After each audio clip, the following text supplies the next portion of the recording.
Janasena Telugu Desam party seat Telugu Desam party తరఫున పోటీ చేయడానికి సిద్ధపడినటువంటి గౌరవనీయులు శ్రీ జ్యోతుల్ నెహ్రూ గారికి చంద్రబాబు నాయుడు గారు ప్రకటించడం జరిగింది.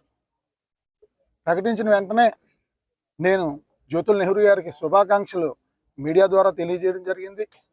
అంతేకాకుండా ఈ పొత్తు ధర్మం ప్రకారంగా జ్యోతుల్ నెహ్రూ గారికి సైకిల్ గుర్తుపై జగ్గంపేట నియోజకవర్గ ప్రజలందరూ కూడా ఓట్లేసి ఏదైతే మా అధ్యక్షులు పవన్ కళ్యాణ్ గారు ఓట్లు చీలిపోనివ్వనని అన్నారో, జగ్గంపేట నియోజకవర్గంలో ఉన్నటువంటి ఒక్క ఓటు కూడా చీలిపోకుండా జ్యోతుల్ నెహ్రూ గారికి సైకిల్ గుర్తుపై ఓట్లు వేసి లక్షలాది సుమారు 1,00,000 ఓట్ల మెజార్టీతో జ్యోతుల్ నెహ్రూ గారు గెలాలన్న సంకల్పంతో మరి అక్కడ సోమరాయనపేటలో జనం కోసం జనసేన కార్యక్రమం ద్వారా ఇంటింటికి తిరుగుతుండగా మాకు ఈ వార్త తెలిసింది, నెహ్రూ గారికి ప్రకటించారని.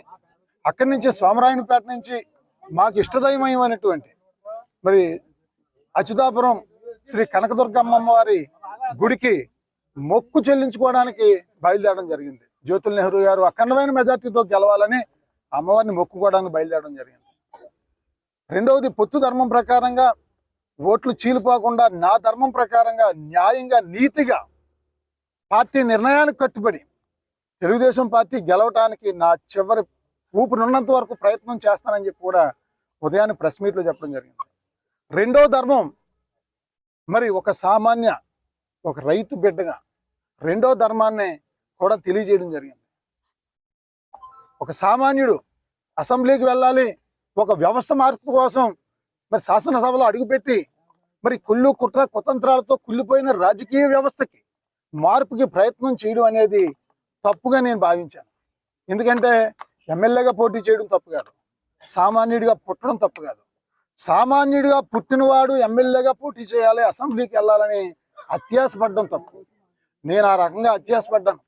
రబ్బరు చెప్పులు వేసుకునేవాడు అసెంబ్లీకి వెళ్ళడానికి అవకాశం ఉంటుందని నేను ఆశపడ్డాను. మరి అందుకు గాను మరి వాళ్ళ రాష్ట్రంలోనే కాదు దేశంలో ఎంతో మంది నాలాంటి సామాన్యులు వ్యవస్థ మార్పు కోసం మరి వాళ్ళకు ఉన్న కష్టాలు ఎన్నో ఎదుర్కొని కుటుంబాలను రోడ్లు పడేలాగా పరిస్థితులు కూడా వచ్చి ఎంతో మంది వ్యవస్థ మార్పు కోసం రాజకీయాల్లోకి వచ్చి ఎంతో మంది చనిపోతున్న పరిస్థితులు కూడా మేము చూస్తాము చరిత్ర చూసుకుంటే.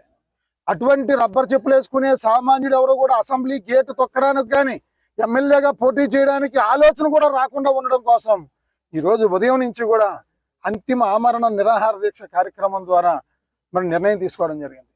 మా యొక్క నిరాహార దీక్ష ఏంటంటే ఏదో పవన్ కళ్యాణ్ గారిని తప్పు పట్టడానికో, చంద్రబాబు నాయుడు గారిని తప్పు పట్టడానికో, పొత్తుని తప్పు పట్టడానికో కాదు. పొత్తుని స్వాగతిస్తున్నాను. పవన్ కళ్యాణ్ గారిని దేవుడిగా ఈ క్షణం నేను భావిస్తా ఉన్నాను. నేను జనసేన పార్టీ, నా పార్టీ జనసేన, నా అధ్యక్షుడు పవన్ కళ్యాణ్ గారు, నా ప్రాణం పవన్ కళ్యాణ్ గారిని. ఈ సందర్భంగా మరి ప్రజలందరికీ కూడా నాలాంటి మంచి ఆశయాలు ఉన్న వాళ్ళు ఎవరో కూడా రాజకీయాల్లోకి సామాన్యులు రావడానికి ప్రయత్నం చేయొద్దని ఈ సందర్భంగా మా మరణం ద్వారా మరి నాలాంటి ఆశయాలు ఉన్న వాళ్ళందరూ కూడా మీరు కుటుంబాన్ని, భార్య పిల్లల్ని, తల్లిదండ్రులని వదిలేసి మీ సమయాన్ని వృధా చేసుకోవద్దని చెప్పి సందర్భంగా నేను తెలియజేస్తా ఉన్నాను. మరి ఈ నేపథ్యంలో మరి సుమారు 40 కిలోమీటర్లు నడిచి రావడం జరిగింది ఉదయం 12 గంటల నుంచి ఇప్పటి వరకు. మరి ఇక్కడికి గంటపల్లి వచ్చేటప్పటికి పోలీసు వారు 100 మంది పోలీసు వారు వచ్చి మమ్మల్ని అడ్డగించి దౌర్జన్యంగా మరి అందరినీ కూడా చాలా చేయడం, నన్ను కూడా చాలా దురుసుగా ప్రవర్తించి మీరు నడవడానికి వీలు లేదని చెప్పేసి నన్ను నిర్బంధించడం జరిగింది పోలీసు వారు. ఈ సందర్భంగా నేను పోలీసు వారిని ప్రశ్నిస్తా ఉన్నాను, ప్రభుత్వాన్ని ప్రశ్నిస్తా ఉన్నాను. నా హక్కు, నేను అమ్మవారు దుర్గమ్మ అమ్మవారు అచ్యుతాపురంలో ఉన్నటువంటి దుర్గమ్మ అమ్మవారి సన్నిధికి చేరుకుని నేను పూజా కార్యక్రమం చేసుకోవడానికి వెళ్తా ఉంటే అడ్డుకోవడానికి మీకెక్కడ హక్కు అని చెప్పి అడుగుతా ఉన్నాను. మేము ఏమన్నా ట్రాఫిక్ ఆఫ్ చేసామా, ఎవరన్నా ఇబ్బంది పెట్టామా? మరిన్ని వీడియోస్ కోసం ఛానల్ ని సబ్స్క్రైబ్ చేయండి, లేటెస్ట్ అప్డేట్స్ కోసం వాట్సాప్ ఛానల్ ని ఫాలో చేయండి అండ్ లింక్ డిస్క్రిప్షన్ లో ఉంది.